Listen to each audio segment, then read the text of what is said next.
Dans l'actualité, la réaction du ministre ivoirien de la Justice sur l'affaire Kiffer.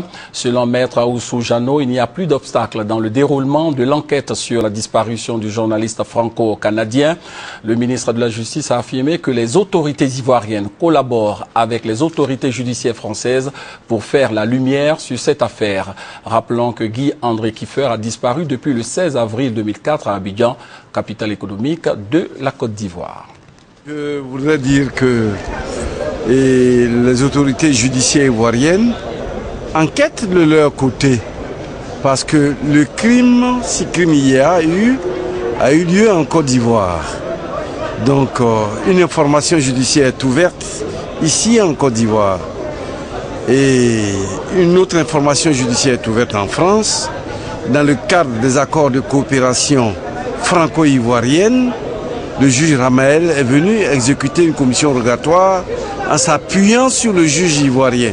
Donc c'est avec le juge ivoirien que les enquêtes se déroulent.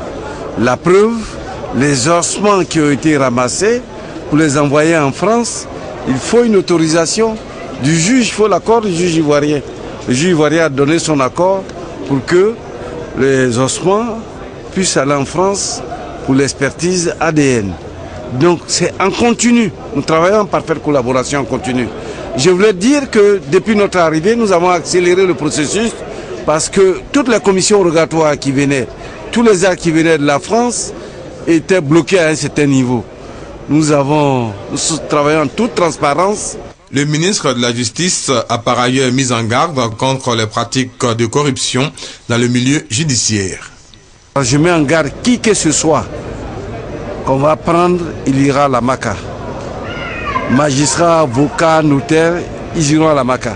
On va juger pour la première fois des magistrats ici, les condamnés.